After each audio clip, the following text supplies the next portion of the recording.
Hello, welcome to the webinar series of the ESCP Geopolitical Institute. Today we will address a very important topic and its geopolitical consequences, the rise of populism. Almost every day, one can find in newspaper articles documenting and discussing the rise of populism. Some institutions attempt to provide data on this increase by measuring populism through, for example, the votes for far-right or far-left parties. And I'm thinking here, for example, at the Populist, which is supported by the several European research centers. But populism resists any simple definition. What exactly do we mean when we speak of populism? Is it simply a cyclical disruption, or is it a deeper and more enduring transformation of liberal democratic systems? What are its drivers? How might populist dynamics reshape economic policy? And what are the implications for governance, democratic legitimacy, and the international order? To address this question, we are very pleased to welcome two experts. So, Professor Vivian Schmidt. Vivian is Professor Emerita at International Relations and Political Science at Boston University and is currently visiting fellow at the Schumann Center European University Institute. She is an expert in the governance, politics, and political economy of the European Union and Western Europe, and more specifically, her research focuses on democracy and the challenges of populism in the US and Europe. She has published several books and hundreds of scholarly journal articles. Thank you very much for being with us, Vivian. We are also very pleased to welcome Professor Florence Hertel. Florence is postdoctoral researcher at the chair of political communication at the University of Passau. She specializes in geopolitics and in the strategic dynamics of the European Union's relation with Eastern Europe and post-Soviet regions. She is an expert of political communication and propaganda and has published several articles on the academic article on the topic. So thank you very much, Florence, as well. Each of our experts will address a specific dimension of the debate, and as usual, will then open the floor for discussion and questions. Vivian will start and share her expertise on how to think about populism. She will thus help us understand how to define it. She will also discuss the trajectory of populism, looking at how populism evolves when it gets to power. Finally, she will share her insights on the disturbance introduced by President Trump and its impact on Europe. Florence will then follow up with a further focus on Europe. She will discuss populism within Europe, more specifically its impact on the Franco-German relationship and the interference of Russia. The debate, as usual, will be moderated by my colleague and co-director of the ESCP Geopolitical Institute, Professor Maxime Lefebvre. And as usual, you'll be able to ask your questions, so do not hesitate to put your question in the Q&A tag, which is below. And you may start asking your question even during the presentation, as they will be responding very shortly after the presentation are finished. So now let's start this webinar, whom I recall the title, The Rise of Populism and Its Consequences. So Viviane, the floor is yours. So thank you, Vanessa, and thank you for Maxime for hosting me, for inviting me. Thanks, Florence, also for expanding and continuing the conversation. So populism, I'm going to be talking about what is it and what is its geopolitical impact, especially with view of Trump. So populism is a buzzword. It has a fuzzy meaning, as Vanessa said, there's no simple definition.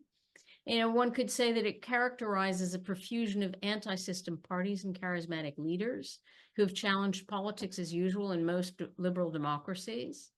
And in terms of impact, one could say, and for the most part we've seen lately, that it undermines liberal democracy, risking an authoritarian drift. But one could also argue, and some do, that it's a potential corrective to liberal democracy.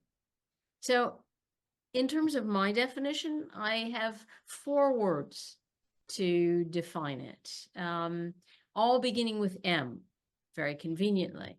Message, messenger, medium, and milieu. And these actually pose different questions. So when you ask, what do populists say? It's about the message. And these are anti-system messages of us versus them, we the people versus the elites, or the real people against the others, all of which challenge the status quo. There's a populist style, creating a post-truth universe with fake news or lies. The technical word is bullshit. And there's an anti-liberal, and the very style can be seen as anti-liberal because it's me and the people. And so it's against intermediating institutions, as Pierre Rosanvallon has long argued. Okay, but that's the style. But then there's also a content, whereas the style is very similar. The content is quite different. On the extreme right, it tends to be exclusive, focused on identity and culture, even though sometimes it adds socioeconomics. So it's about welfare benefits for us, welfare chauvinism. It's about climate skepticism. We're concerned about the end of the month versus the end of the world. It demonizes immigrants as vermin, criminal, rapists. It's often, not always, anti-LGBTQ, anti-gay marriage and adoption, anti-abortion. And most demonize the radical left, that is in the US, the Democrats, what, radical left, and see Antifa as the enemy. On the extreme left, it tends, rather than being exclusive like the right, it tends to be much more inclusive, more focused on universalist values. It's also very much concerned with the socio-economic, and it's often anti-war, although I should say that the extreme right can sometimes be anti-war. But for the extreme left, it's about decreasing inequalities, promoting redistribution, and blaming capitalist elites for the ravages of globalization. So that's the message. But who are they? So it's what do they say, but then who are they? And these are the messengers, which includes leaders and followers. So these are charismatic leaders rallying supporters as they claim to speak in the name of the people, for the people, as the people. So it's an interesting symbiosis between the leader and the people. But they tend to break taboos through their uncivil language. Think about Geert Wilders and his sort of radical racialized polemics, or Trump. Can't even reproduce the sorts of things he says. But they promote, in doing so, they promote an aura of authenticity through what seems plain speaking. But of course, when we talk about charisma, it's naturally in the eye of the beholder. Trump, charisma, well, I guess. But when you listen to his discourse, it's the weave of incomplete sentences, 9 to 22 topics that somehow seem together at the end, or at least for his followers. It's Beppe Grillo, who had his Vafa rallies in public squares where people would be in public squares and he'd point to picture images of politicians on the wall and people would yell, "Go F yourself," in Italian. Or is it Boris Johnson's buffoonery? And Kaczynski, who lived with his mother and his cat until his mother died, and then his cat, he too apparently is charismatic. Okay, so it's charismatic leaders, but it's also special advisors. It's Bannon for Trump. It's Florian Philippot for Marine Le Pen until the 2017 disaster in the presidential debate. For Boris Johnson, it was Dominic Cummings who enabled him to essentially succeed in the Brexit vote and then became his close advisor as prime minister. But there are also activist networks of expertise for intellectual support as well as material resources. I mean, we can talk about the money. Orban, for example, relies on networks of business associates to control the economy and the media. For Trump, he had the Heritage Foundation plotting Trump 2 with Project 2025, which of course Trump denied knowing anything about. Marine Le Pen, who gets loans from Russia and who funded local activities through her MEP salary. So it's networks of expertise for intellectual support and material resources. And of course, there are the followers. But so how do these messengers get their messages out? It's about the medium. It's social media and traditional media. Social media disseminate the message, populist messengers' messages. They help build activist networks, attract followers.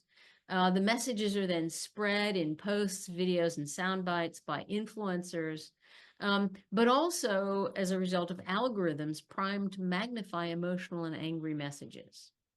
What's interesting is social media was first used by the populists.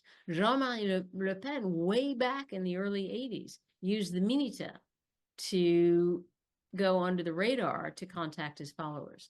Or think about Matteo Salvini, who every time an immigrant was washed up on the shore, he would post himself cuddling a kitten or eating a slice of pizza. And of course, we need not talk about Trump again with memes of pet eating Haitians, or lately clips of troops bombing Iran with introductions using clips from action movies. And of course, the traditional media amplify the social media posts and the leader speeches, and they're owned by billionaires supportive of populist messaging, especially on the extreme right. What's quite extraordinary is how much this has accelerated in the past couple of years. Think about Musk buying Twitter and turning it into X.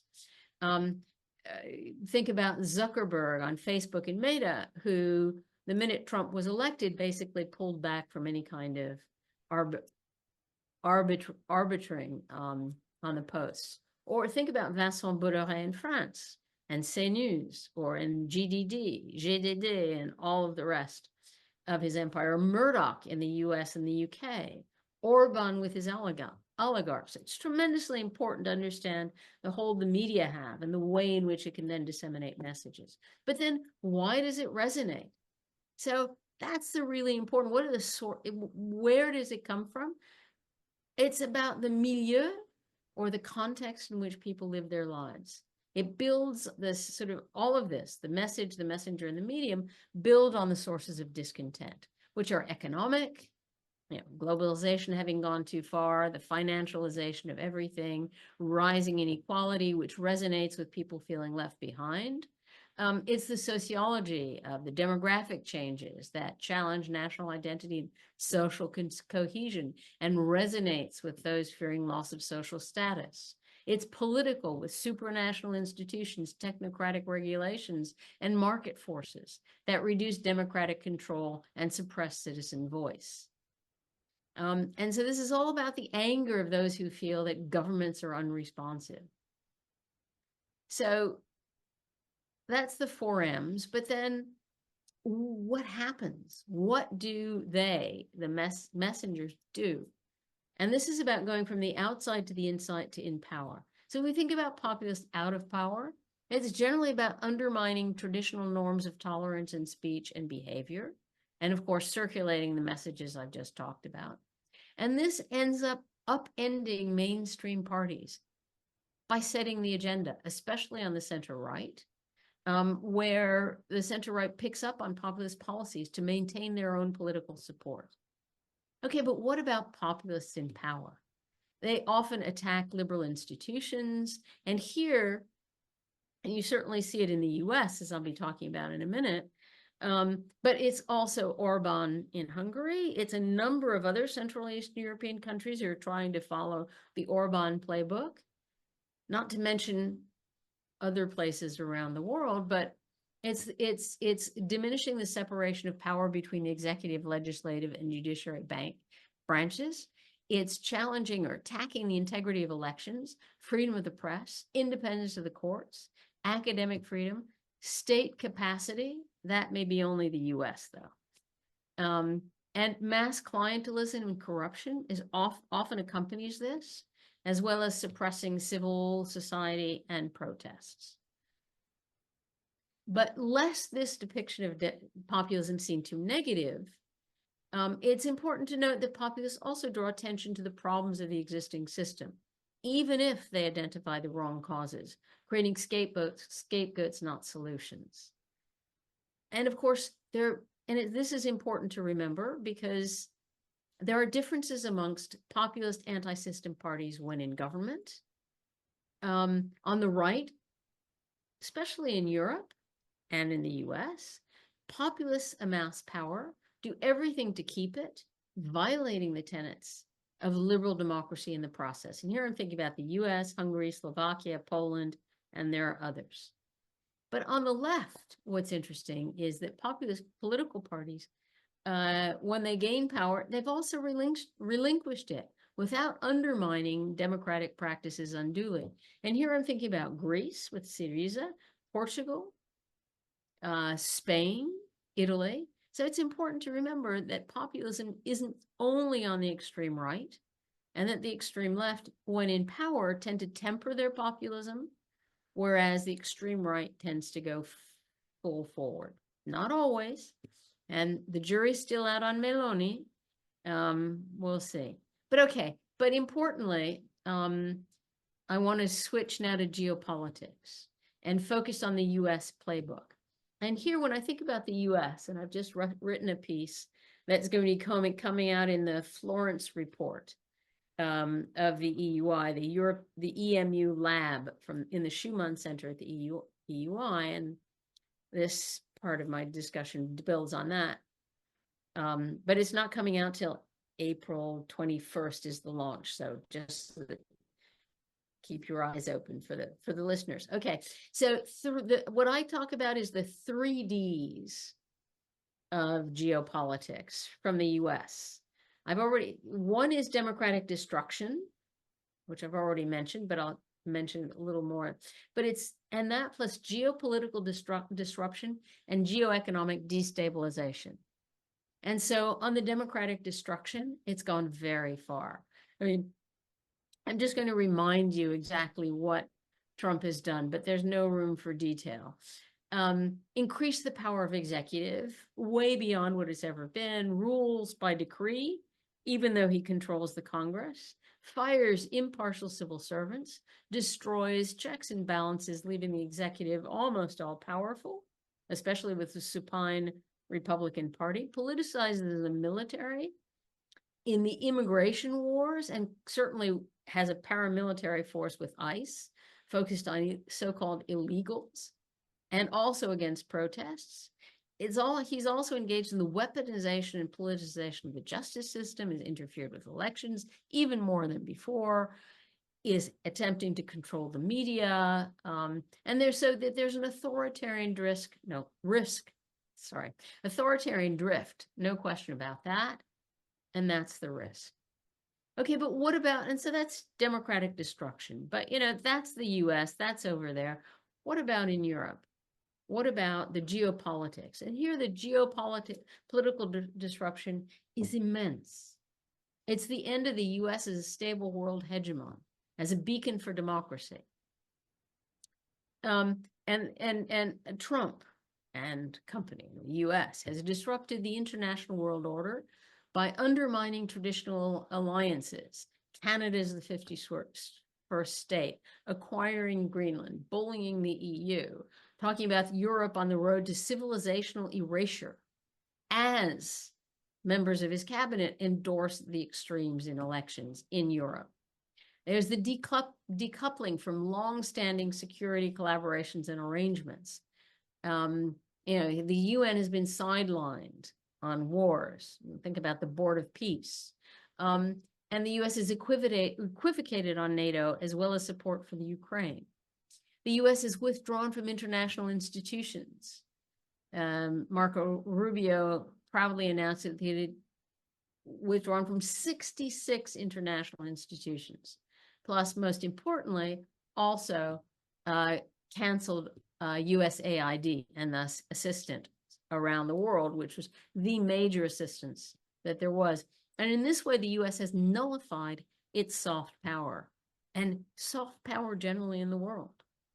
And then, of course, there's its disregard for the international law and its adventurous military incursions, the Donroe Doctrine in South America, and no doctrine or plan at all on Iran. Okay, that's the geopolitical, but geoeconomic destabilization goes with this. The US has destabilized international economic relations through the volatility of U.S. tariff setting, creating tremendous uncertainty for world trade.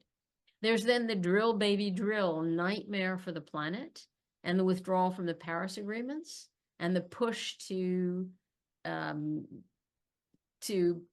reconvert back to oil and to dismantle all kind of green energy. He's doing it in the US and trying to push other countries to do that as well through the trade agreements. There's also the dismantling of the international domestic regulatory regimes, for example, on corruption. The 1977, can't remember the name, but Corruptions Act. Oversight of digital platforms, minimum corporate tax, also challenged, attacked.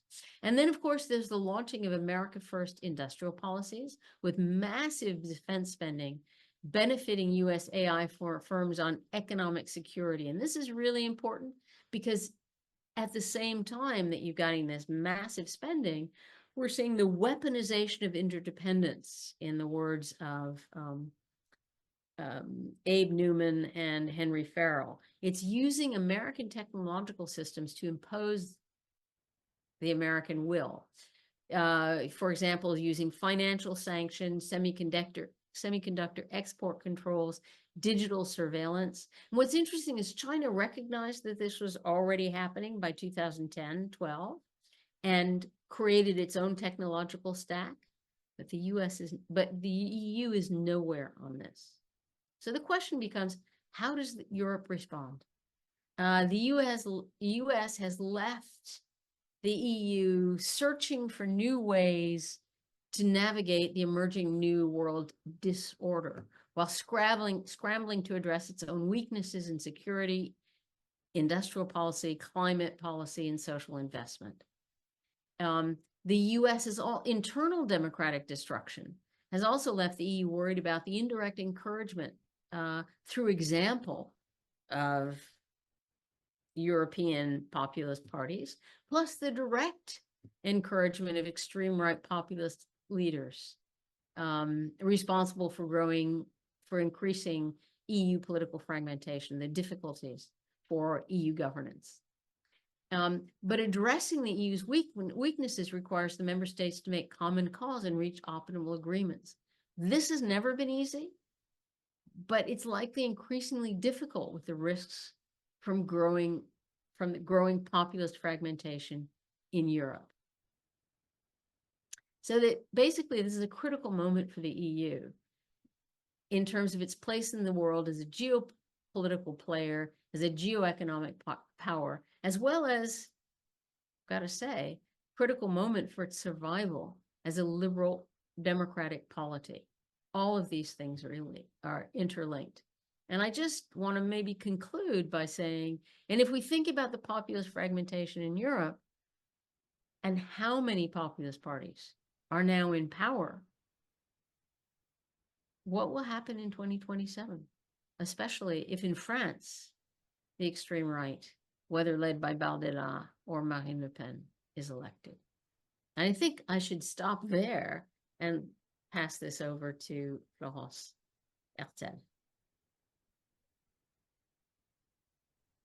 Yeah, thank you so much, Vanessa and Maxime, for the invitation. And thank you so much, Vivian, for your presentation. I really, really look forward to our discussion and to the questions.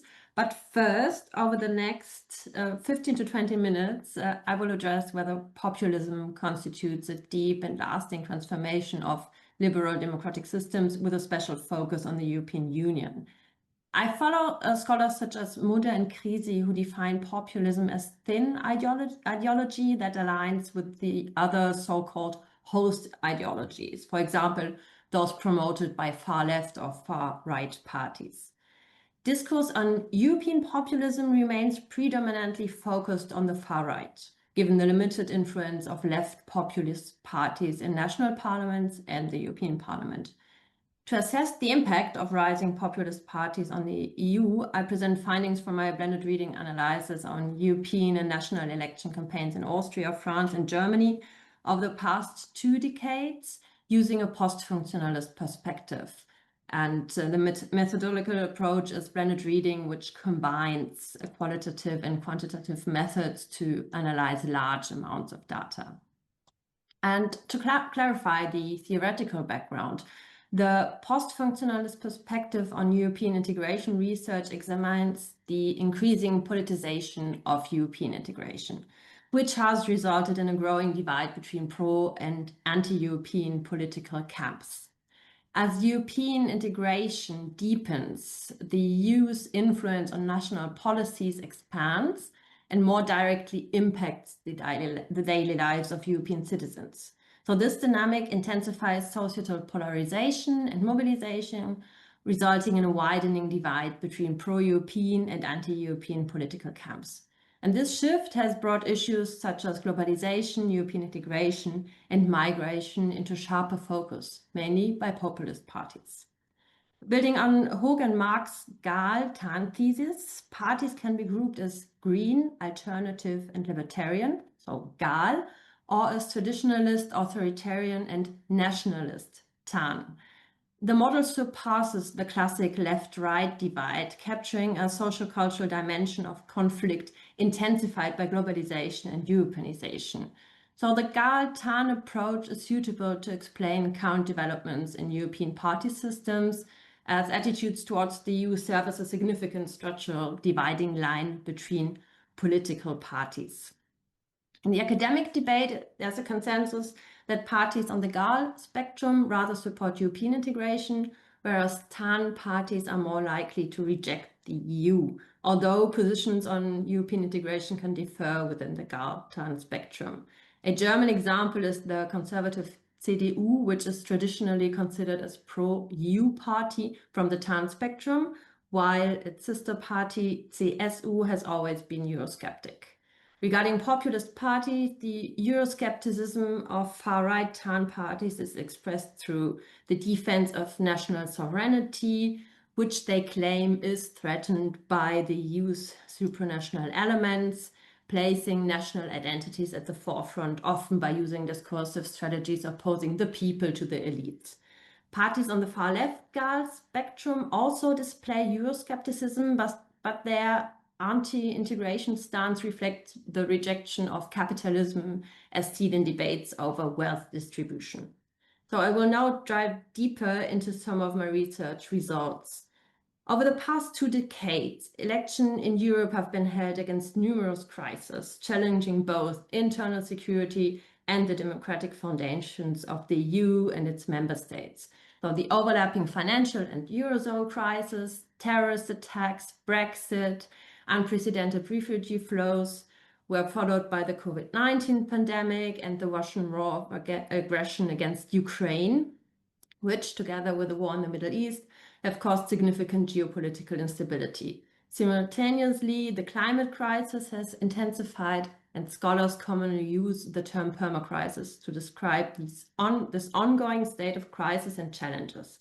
And this environment has fueled Euroscepticism within the EU and its member states. The trend is evident in the rise of populist, Eurosceptic, far-right parties, and Germany, France, and Austria exemplify this Europe-wide development with the Alternative für Deutschland, AfD, Rassemblement National, RN, and Freiheitliche Partei Österreichs, FPÖ, steadily gaining ground in the polls. These parties are characterized by nationalistic, traditionalist, authoritarian, and racist positions, and they exhibit strong anti-European tendencies, partly because the EU represents a visible supranational authority that can be portrayed as an adversary, so the elite, from a populist perspective. Consequently, these parties consistently politicize EU issues in a negative manner, and in contrast, pro-European parties like the Greens are also social democrats advocate on the principles of liberal democracy and an open worldview, for example, regarding migration or gender issues. So the widening divide between these camps affects not only the governments of EU member states, but it also directly impacts the EU's internal stability and its capacity to act. Findings of my analysis of Austrian and German national election campaigns between 2002 and 2025 indicate that far-right TAN parties using populist strategies influenced by authoritarian ideologies advocate an interpretation of direct democracy as the absolute power of the people. So liberal parties oppose these demands. Consequently, Gaull parties often address liberal principles in response to anti-democratic challenges to these values and in defense of them. So the results show significant differences along the Gaull-TAN cleavage concerning fundamental rights and core European Union values, particularly democracy and the rule of law. Furthermore, Gaull parties predominantly focus on environmental issues, especially those related to the climate crisis, while TAN parties are less engaged with these topics and tend to downplay their significance. And the results of my study on European election campaigns in France and Germany between 1999 and 2024 reveal consistent patterns in the geopolitical positions of far-right, center-right, and far-left party families in both countries. For example, in party positioning towards Russia, the far left remains in favor of finding ways to cooperate, while green, right, and social democratic parties have shifted from seeking compromise and promoting cooperation to condemning Russia as an aggressor and showing strong support for Ukraine. Interestingly, or maybe not, far-right parties tend to avoid condemning Russia. And my analysis of the 2022 French presidential election campaign demonstrates that in the context of geopolitics, a clear distinction exists along the political divide between pro-European and anti-European parties. So candidates of the pro-European parties emphasized the EU's strategic autonomy under strong French leadership. They succeed in overcoming the need to justify France's obligation to comply with EU institution decisions, even when France takes a different position. Instead, they argue that it is possible because France can automatically assert its interests by leading and shaping the debate within the EU. Candidates from anti-European parties, on the other hand, emphasize France's sovereignty outside multilateral structures. The far right illustrates this by calling for militarily strong France. In doing so, they also exploit the weaknesses of the EU's defense capabilities in their rhetoric, and France is portrayed as a positive example among the member states of the European Union. This is justified on the grounds that France is sovereign thanks to its nuclear deterrence, in their words. Much like in 2017, a policy of fearing international decline in a multipolar world is being pursued, very much in the spirit of the Gaullist tradition during the Cold War. This focuses on the potential loss of France's sovereignty, whether in economic, monetary, or identity-related terms. The Eurosceptic parties from the far left, by contrast, argue in favor of the soft power of a sovereign France committed to peace. And this is evident, among other things, in their calls for Russia's integration into cooperation frameworks, demilitarization, and the abolition of nuclear weapons. The arguments put forward by the Eurosceptic parties avoid any debate on France's potential conflicting position vis-à-vis other EU member states and simplify communication, much as like populism does. Furthermore, the EU is often portrayed as a convenient adversary to support populist narratives about restoring France's influence in response to concerns regarding international decline in a multipolar world. And from a national perspective, these findings indicate that the presence of Eurosceptic, populist, far-right parties in government across the three countries would undermine consensus within EU institutions and hinder effective decision-making, as their position differs significantly from European aims and values.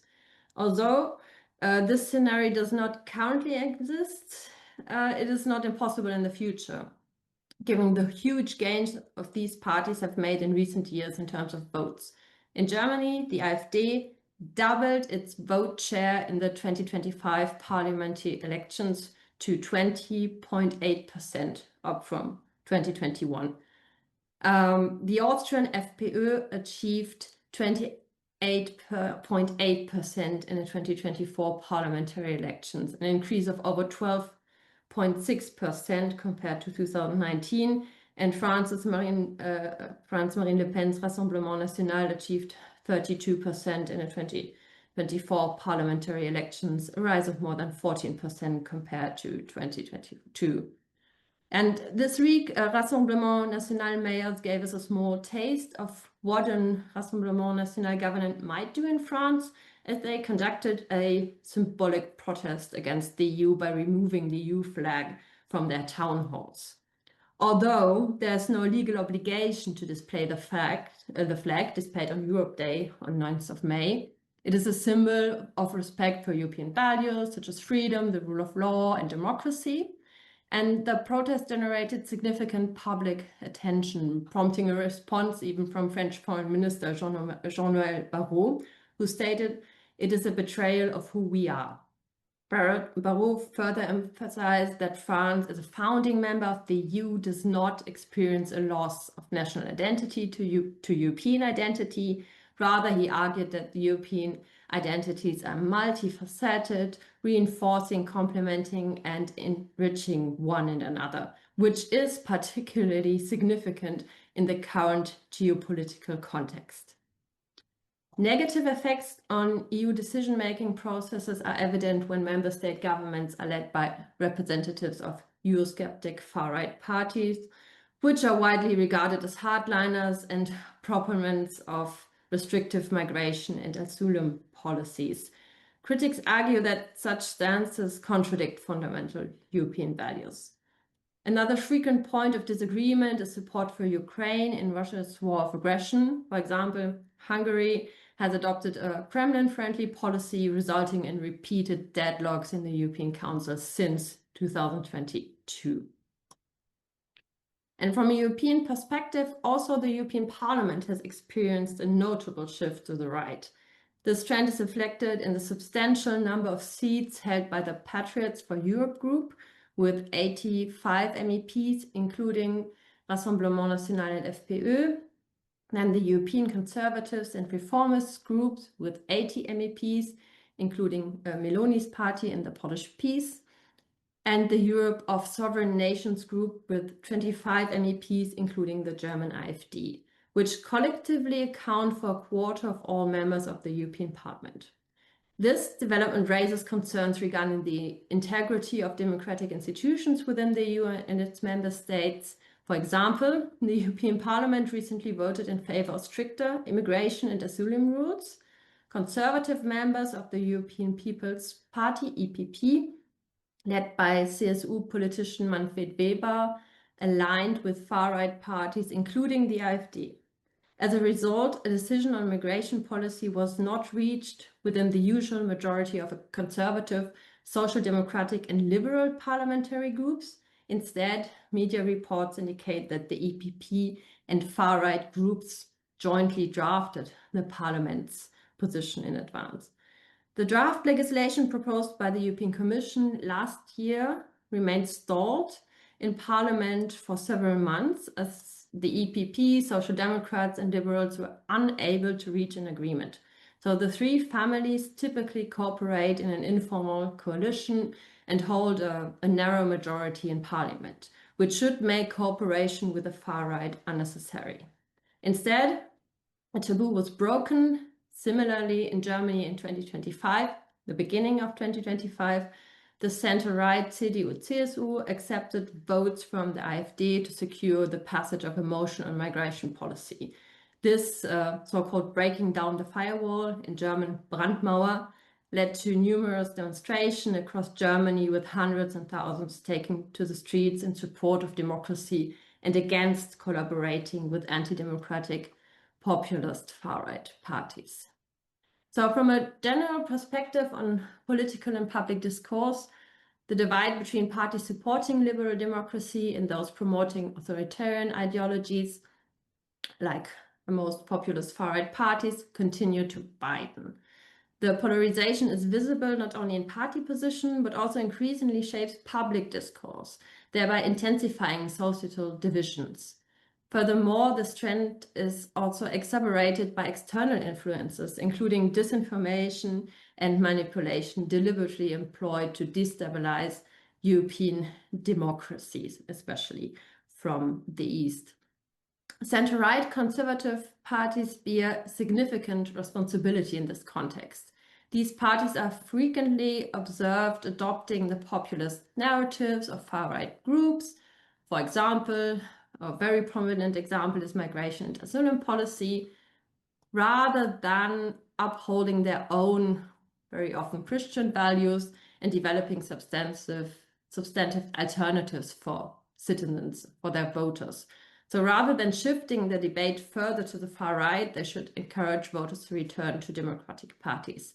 Additionally, it is essential that democratic parties across both the Gal and the Tan spectrum avoid further fragmentation and instead pursue consensus, thereby preventing the reinforcement of the dichotomy between the populist far right and the so-called mainstream, so the people versus the elites. And to put these results into a broader perspective, some scholars view populism as a temporary phenomenon, contending that parties challenging the so-called mainstream may eventually integrate, abandon populist appeals, and join a new consolidated mainstream. However, I consider this assessment as overly optimistic. So in practice, the rise of far-right parties frequently leads to mainstream center-right parties to implement more restrictive immigration policies, for example. Developments in the European Parliament indicate that the extent of far-right populist parties' influence largely depends on the EPP, which appears increasingly willing to collaborate with them. And additionally, non-populist parties may adopt populist profiles themselves. For example, the American Republican Party has fundamentally shifted its profile to the far right since Trump. So finally, when populist parties hold power, they may regard electoral victories as irreversible, increasing the risk of undermining democratic institutions, as seen especially with the Hungarian Fidesz party under Viktor Orban. So to conclude, the rise of populist far-right parties from the Tan spectrum in the EU member states and within the European Parliament has significant implications, though the widening divide between these camps directly impacts the EU's internal stability and its capacity to act internationally. And in an increasingly dynamic geopolitical environment, the EU must be more capable as a geopolitical actor, especially in energy as well as in security and defense policy. And it must ensure that decision-making processes remain grounded on core European values such as human dignity, freedom of speech, freedom of the press, scientific freedom, democracy, equality, the rule of law, and human rights. Thank you. Thank you very much to both of you for this very insightful analysis. I have already two questions in the chat, but I have also personally many questions for you both. But so for the audience, don't hesitate to ask a question.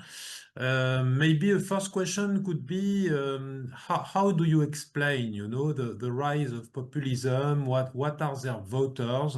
There is a question about saying that maybe people voting for populist party are in conditions of isolation, personal isolation, economic isolation, sociocultural education, and populist parties can bring a kind of community feeling. Do you think it's something which is relevant? I often see that in analysis that the non-educated people are more the voters for populist parties, whereas the parties in the center are more attracting educated people. We could see, for example, in the Brexit vote that there was a kind of divide between the winners of globalization, who voted for the Remain, and the people who don't feel beneficiary from that and who are voting for Brexit. So, what do you think in terms of explanation and sociological composition of voters of populist parties? Vivienne, maybe first. No? Okay, yes, thanks. It's a great question. In a way, it takes us back to what I call the milieu, or the context in which people live their lives, and it's true that, I mean, one aspect of this is that people living in isolation often feel they end up with a virtual community, and it's within that context the medium, the social media, actually can reinforce all of this. And so we think about, I mean, the typical example that's used, and a lot's written about this, are the socially isolated, angry young men, the so-called incels, involuntarily celibate, who are online and living in their mother's houses, sort of spending all their time in the basement. So that's one aspect. It is indeed the creation of a virtual community, but it's also it's also not just sort of young men, of which I mean there's other aspects of this, the masculinist culture, etc. The sort of fear of losing social status, and in many cases this is not, Maxime, this is not just the poor. In fact, the poorest people don't tend to vote the extremes as much, or at least not the extreme right. They're much more likely to vote for the center left, for more redistributive policies. But it's that next level up who are worried. They see themselves having had good jobs, but their kids aren't. So that's one piece. So it's the fear of losing social status, but it's also the purely sociocultural about fear of loss of identity and being against the what we could call the changing faces of the nation, which then is easily used. And here we have to, you go back, all of these, I think it's important to note, and this is a problem with political science and social science more generally. Lots assume that all you need is to talk about what the conditions people live in, and then you can explain why they vote populist. Well, people have been living in these conditions, loss of social status, loss of good jobs, et cetera, since the 1980s. It's only now that we're seeing this rise, and it has to do with the messengers with good messages able to essentially disseminate these messages via the social media. So it's important not to only look at this. This is tremendously important to talk about the sources of discontent, but not to the exclusion of the rest. This is about the dynamics of the extreme right. They've actually been doing their homework in the way that the center parties have not, in particular on the left, in terms of developing philosophies, ideologies, spreading it, creating think tanks. It's extraordinary once you start reading the literature to see how much work has been done by people on the extreme right, funded, of course, by billionaires, to essentially spread the word. And now, with the takeover of lots of the independent media, is no longer independent because it's essentially taken over by extreme right billionaires who only provide one message. This then taps into these sources of discontent, and they give them an outlet. They say, hey, we have an answer for you. It's a simple one. It's a simple one, which makes it even better. But here, so it's not just the sociological, although clearly there's a big component of that, of feeling finally that you're part of a community and they're not on the margins and being dissed, as it were, and disrespected. But it's also, people are angry and people, feel that they've lost control. So why not try to take it back? And of course, it is also the economics of it. It's people feeling left behind, worried about the end of the month. It's benefits and services being cut, in particular for people in rural areas or peri-urban areas. It's the lack of affordable housing for the young. I mean, so it's all of this. It's the economics, it's the sociology, it's the politics. But it's not just the milieu in which people live, although that plays it. It's about the messages disseminated by messengers via social media, which are amplified then in the traditional media, owned increasingly by billionaires. Florence? Yeah, I totally agree to what Vivian said, and in my observation, it is especially in Germany. When you speak to people who voted for or want to vote for AfD, so for the really far right populist party, most of them so the party may emerged more than 10 years ago as some kind of more economic oriented protest party, but then it shifted very, very rapidly to being anti-democratic. But people still want, or in my observation, still want to express discontent towards the other parties. So the center right, the Green Party, the Social Democrats. So sometimes it's still a way of protesting. And what is still difficult to understand is the why, because especially in Germany, this party is not following the democratic rules. So it has not its aim is not continuing to follow a democratic debate. So it is always very interesting to see that still people, or more and more people, follow these parties. And not only maybe older people. We saw it in the Landtagswahlen, so in the state elections of Baden-Württemberg, that especially young people between 18 and 25 voted for the AfD. And we see in every rural election, in local election, in federal election, that this party rises enormously. So I think it is a mix between, as Vivian already said, we have the milieu where the people live. Then we may have difficult situations in which these people are, and then we have a party that delivers very easy solutions. So from a populist, especially far-right party, it is always easier to address political problems, because their solutions does not have to be very, very grounded on arguments that really can be put into policies. So it's just easy solutions for more complicated problems. And the other thing that I observed is that the social divide I was already talking about between people who are in favor of European values, in favor of democracy, and people who are not, is really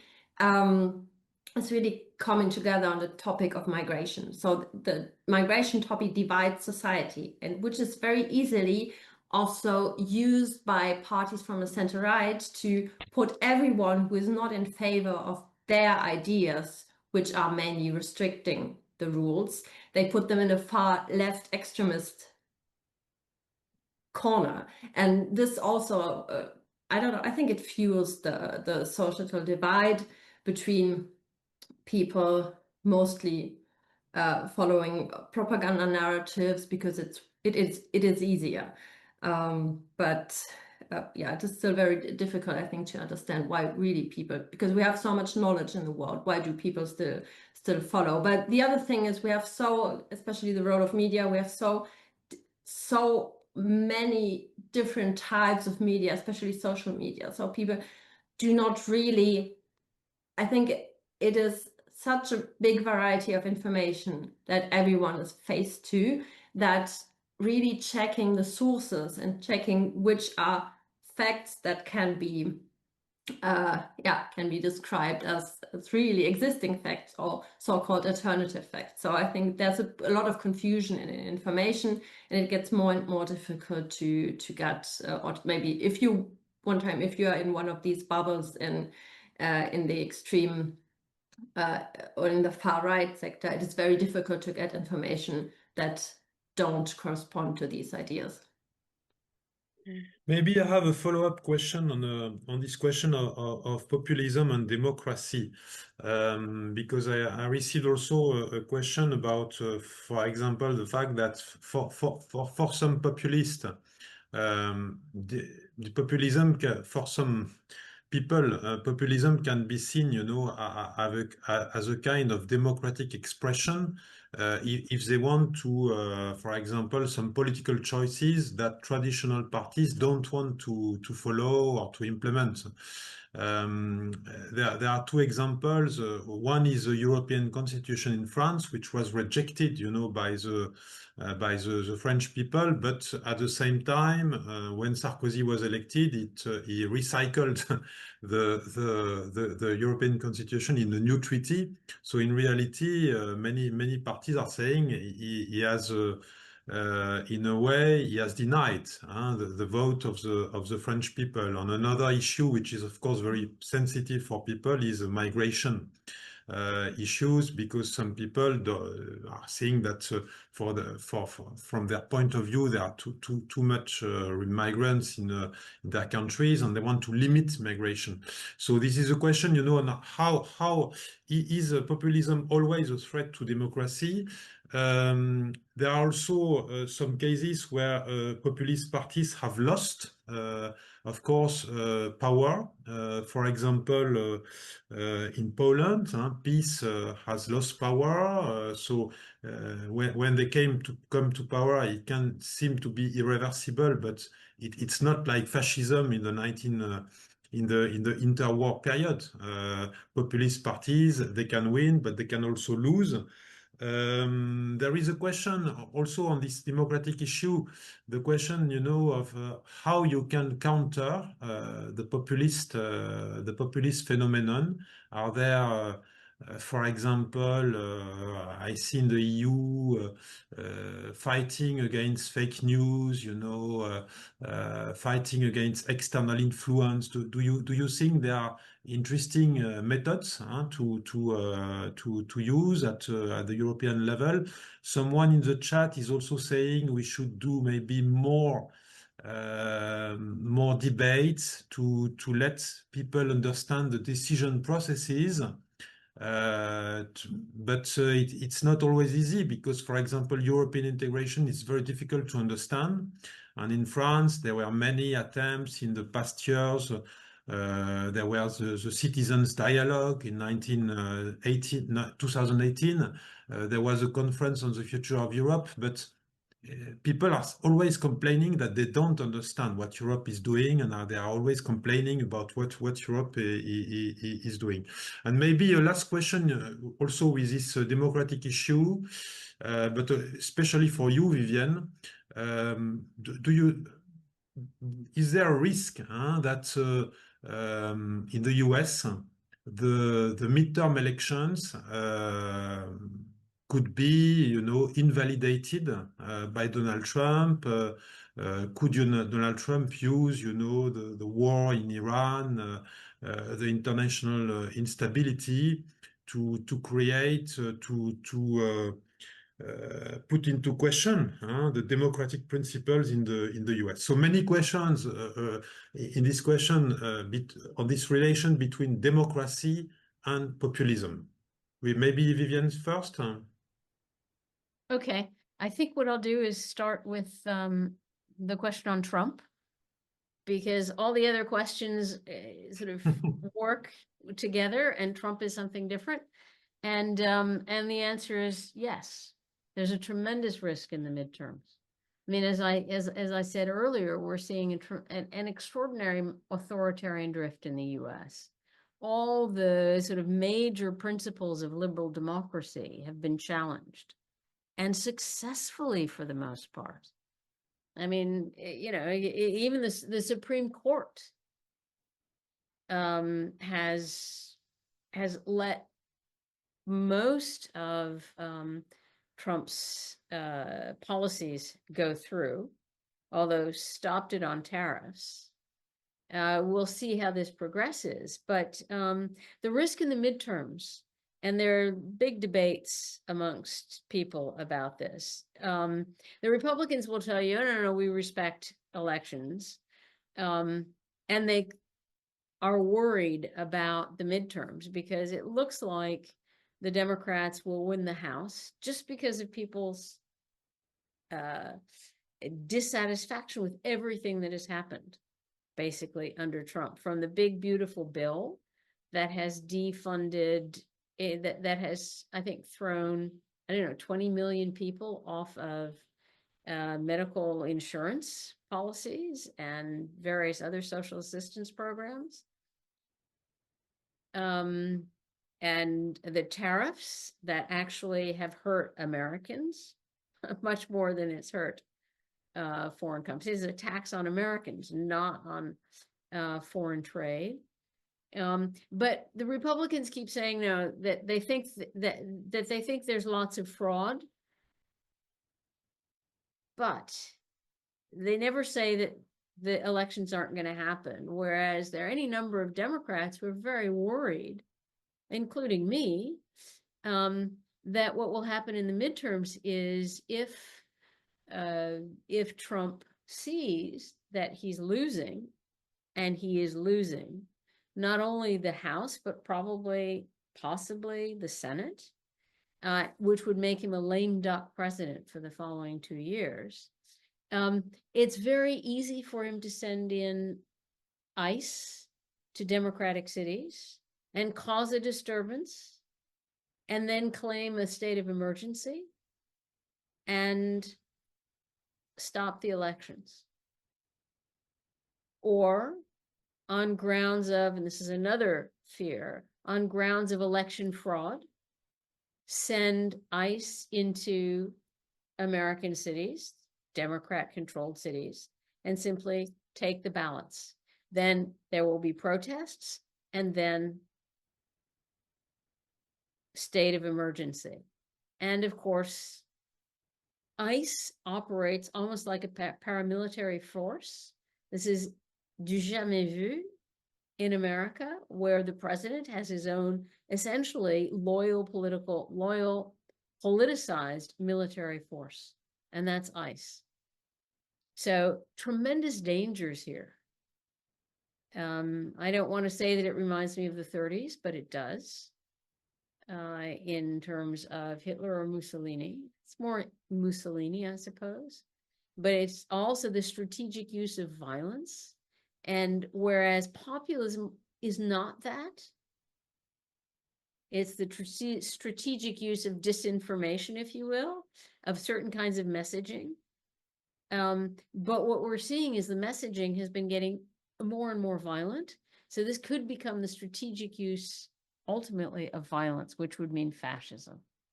I don't like to talk about fascism, use the term for America, but we're getting very close, and more academics are more scholars are basically using that term. Okay, so that's my longish response on the US. But basically, the short answer is yes, there's a real risk in the US midterms. But what about now turning to Europe? Lots of questions here. And I think it's all about perceptions of the democratic deficit in the EU. And I've written a lot about this in the past, Europe's crisis of legitimacy, when I focused on the Eurozone, and before that, the impact of European integration on the member states, and the kind of loss of democracy and the need for more democratic access to the EU level because of the way in which the simple existence of the EU diminishes national democracy, in the sense that you get increasing politics without policy at the national level, because policies are taken up to the EU level, and that becomes policy without politics at the EU level. Except that the EU level has been becoming increasingly policy with politics, in particular, as Florence was telling us about the European Parliament and the politicization on the extremes of the right in particular. But at the same time, the EU level is becoming basically policy with politics. The national level has become increasingly politics against EU policy, and even EU polity in the case of Brexit. So I mean, we are seeing a major shift, and it all is indeed related to problems of democracy. The question becomes, Conference on the Future of Europe, Deliberative Democracy. There are all sorts of experiments that have tried to increase people's access or sense that they're part of this thing that's out there. But it's very difficult. But I just want to remind you that, Europe has, in Europe, everyone talks about Brussels, often in a negative way. In the US, people talk about Washington in the same way. So, the US is a nation state, Europe is a supranational, what I've called in the past, region state. But I think it may be issues of size that simply mean that you feel alienated, you feel farther away from decision making. The answer in the US that worked for a long time was pluralism, i.e. interest groups lobbying to get their way in Washington. That works, that is also occurring in Europe, but to a much lesser degree. And certainly civil rights groups, other than the farmers know they need to go to Brussels. And they've known that for a long time, and they go. But other civil rights groups, other social movements don't necessarily in the same way. There's not the same kind of mobilization. It's much more on the national level, which actually is okay.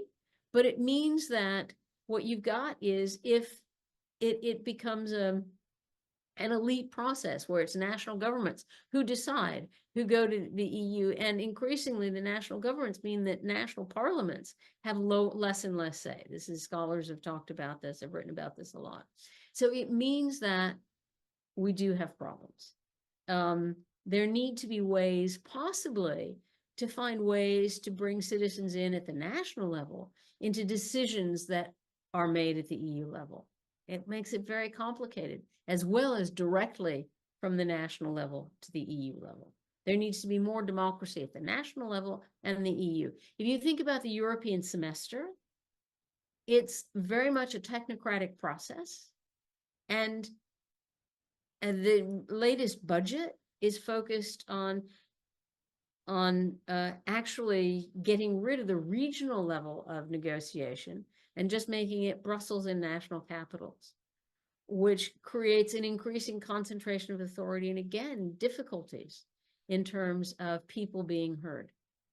The European semester itself then looks like, and is, a very much technocratic process that looks top down, even though with COVID, then the big switch, the Resilience and Recovery Fund, et cetera, was much more bottom up, and has in some ways continued to be, except we've gone back to the old fiscal rules. And the fiscal rules impose austerity to a large extent, except for those countries that have fiscal space. So it's Germany, not France or Italy or Spain. And in there, I think the question is, how do we solve these problems? And one of the ways to do that is to actually, okay, but this is back to what does the EU do? It's not just about democracy, it's about the geoeconomics. The EU needs to not just use the escape clause on the fiscal rules for defense, but for just about everything. No, but technology investment in the future, which also should mean social investment, meaning education, job training, and the rest, as well as obviously creating AI capability that is European, digital platforms that are European, so that you don't end up with a kind of weaponization of interdependence that the US is doing, but China is likely to do as well. The EU needs to develop its own capacity, and that means a lot of investment. And where is that going to come from?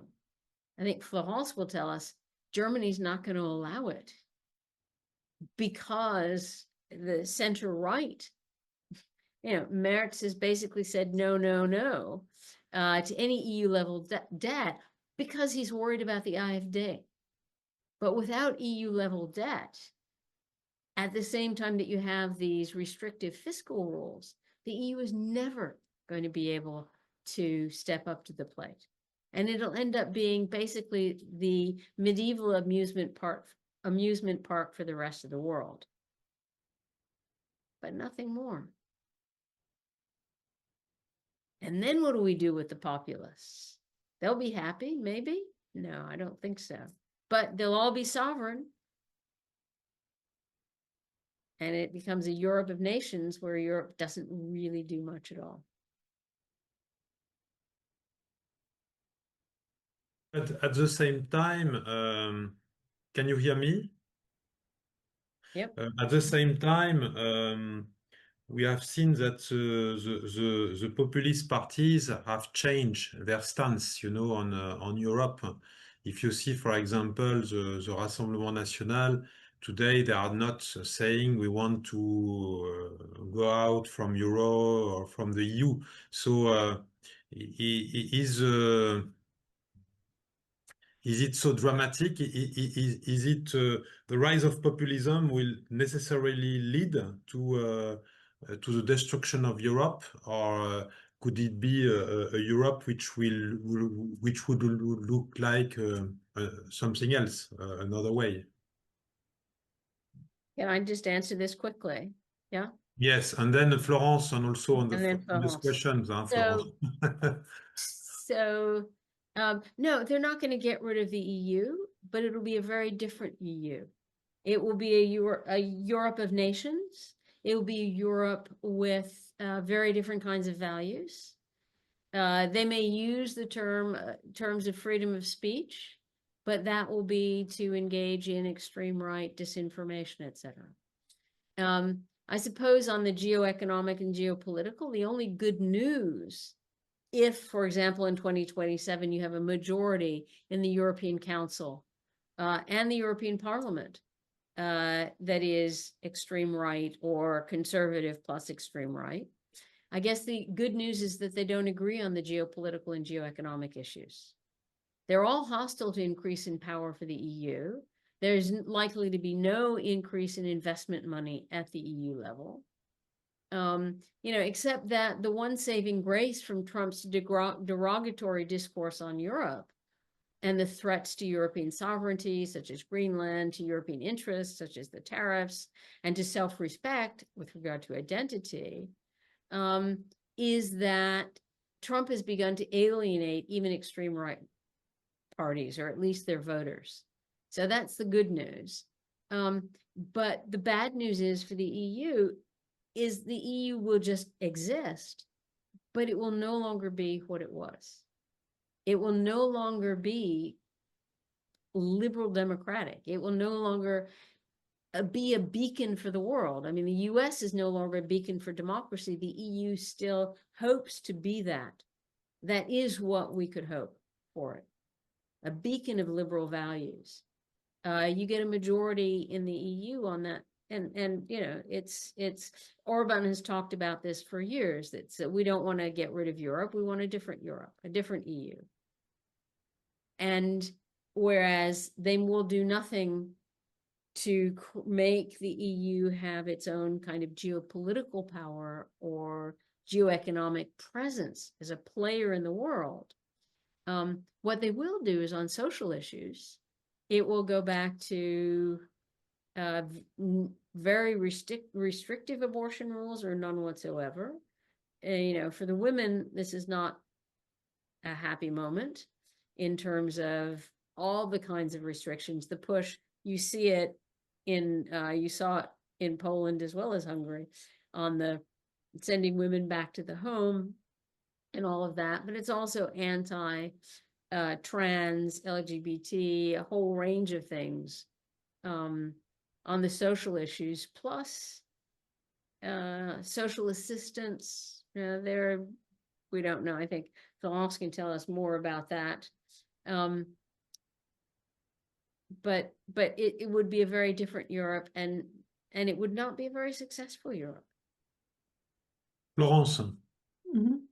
Yeah, thank you for all these very, very interesting questions. I would try to be brief. Or maybe an overlying question like populism and its effect on democracy. What I want to emphasize, what is very important, is that you don't have to have the same opinion in a democracy. So it is very, very important to have discourses and debates. But as I already previously said, they have to follow democratic rules. So they have to be, for example, when very, very prominent example, migration policy, speech and discourse should be non-violent. It should respect human dignity. It should protect minorities. And this is something that we see shifting in the current debate. So I think it is always very important in a democracy, especially when things go not that well for some parts of the population, that people have the possibility to express their ideas, because this is the basic value we are living in. But still, it needs to follow the democratic rules. Otherwise, we're shifting to an autocracy, and then someday freedom of speech is not relevant anymore. And regarding European Union, I think this is a very, very important part.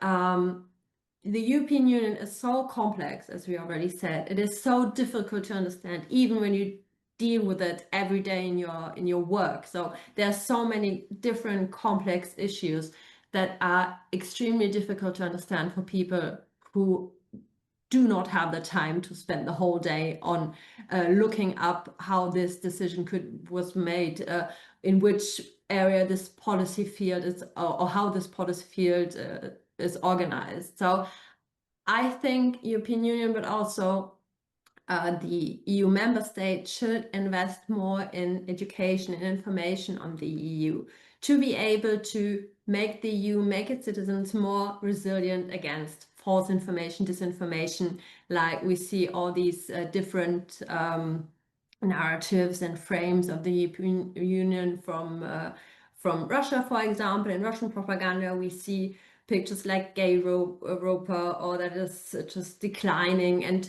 these narratives, we find them also in some populist far-right parties. So it is necessary, it is essential that citizens, voters know a bit more about the European Union, and how could this be achieved with more education. I know this is a very, very big task, but for example, very, very recent topic in the current geopolitical situation is, why don't we have a European army? So why is it not working? Why is security and defense policy so difficult to get, or in this particular field, why is it so difficult to get all the member states on the same, on a common ground? And the easiest way to explain it is that policy fields of European Union are differently organized. So we have supranational dimensions, like the economic part, where the European Commission has more power, and therefore it is a bit easier to make decisions. But then we have CSDP, also the Common Security and Defense Policy, where each member state still has and maintained its sovereignty about their armies, about their way to deploy the armies, and therefore they come together in an intergovernmental context, which made it more easy, way more difficult to have 27 opinions, transformed to a own European speech.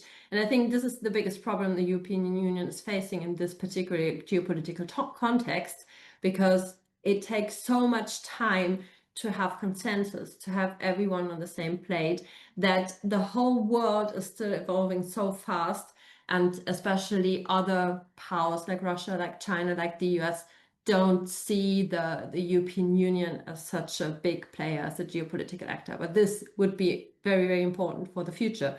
At the same time, we see foreign interference trying to fragment the European Union from within, and there we again need more education, fact-checking, and there are some interesting mechanisms or initiatives on EU level, but especially also from civil society organizations, from media, to really do fact-checking. But I think it is way more difficult to sell fact-checking than false facts. So, and then we come back to the problem of populism, of easy answers to complex problems. But then regarding what would happen if in 2027 France would be governed by a Rassemblement National, I'm not optimistic at all. We see the developments that it might go more into Europe, or if we would have more governments of this type of parties, more in the direction of a Europe of nations, not really cooperating. And I think this would really undermine the potential that the European Union has as one of the last actors in the world, or maybe geopolitical actors in the world, that follows basic human rights and has principles that correspond to liberal democracy. But then again, we already have the problems within the European Union. Big example is Hungary, where states are not democratic anymore.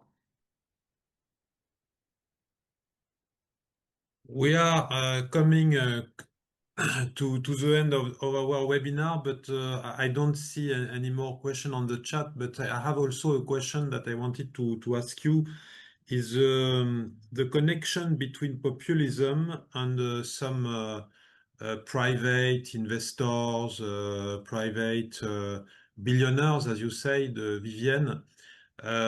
What do you think of this connection between populism and oligarchy? It's also something that has been that has led to many publications, you know, also in France,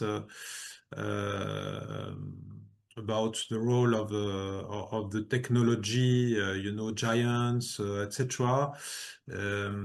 Of course, it's more related to the far right than to the far left, because probably there are not so many billionaires supporting far left populist movements. But what do you think of this connection between oligarchs and populists? Vivienne first. Yeah, I think there's no question that there's an extraordinary connection between populism and the billionaires, or sort of oligarchs. You see it in particular in the US now, because of course I think in the US has probably more billionaires than, dare I say, the rest of the world put together. No, I shouldn't say that, but anyway, lots. And what we've seen is that whereas there used to be a big gap or distance between politics and money. I mean, yes, there are always attempts to influence politics, but we've never seen this kind of connection before in the US. And so in the US, a lot of it has to do with Citizens United decision, that the Supreme Court basically said that corporate entities could be the equivalent of individuals in terms of giving money. So you got corporate PACs. We've never seen so much money in elections as we do now. But in these particular, in more recently, with the Trump elections, what you've seen is billionaires coming in, and what was it? Musk provided $200 million and has been interfering in elections, didn't he offer two citizens $1 million each in the Wisconsin? I just can't remember, but in any case, highly problematic when you've got oligarchs. And here, let's ask, how did the oligarchy itself occur? And it's in a way, it's since the neoliberal turn, since Thatcher and Reagan essentially pushes the world in a neoliberal direction, encourages technocracy, because they don't trust democracy, because they're afraid of the excesses of democracy. But what they've ended up doing is actually promote it, because not just of the sort of technocracy and the depoliticization of politics and the reaction against it. So it's a populist reaction against it. But at the same time, markets know best, states should recede, reduce your taxes. And what you've seen is an increase in inequality that's just gone, if you look at all the charts, and this is way beyond even where it was at the turn in the late 1900s, late 1800s, early 1900s. But it's a strange, because if you look at the history of fascism was very much focused on social equality, social expenditures, etc. So it's, in a way, the combination today is very different from what fascism was in history. It's very different, but fascism comes about at a particular moment in time, destruction, massive destruction after a world war.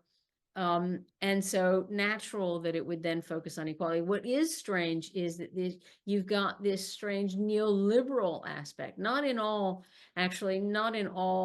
populist far-right parties, but certainly in the US, there's sort of the neoliberal component, even though you've got Steve Bannon talking about the globalists. So it's anti-elite, but somehow it's fine for Trump to have his gold furnishings and his towers, and it's fine for Musk to go around with chainsaws. So it's weird, I suppose you could say, because it's almost as if they're all saying, no, I want to be able to be a millionaire too, or a billionaire. Therefore, I don't want to be taxed. But of course, these are the people who actually need the tax dollars to support them. Many of them are on social assistance of various kinds. But I mean, what's extraordinary about this is I start going back to thinking about Marx, who predicted that at some point you're only going to have maybe 7 oligarchs controlling the means of production in the world. Well, we're almost there with the sort of the AI platform economy and all of that. But okay, the US is extreme, but if you look at what happened in Hungary with Orban, he simply helped enrich his friends who are his close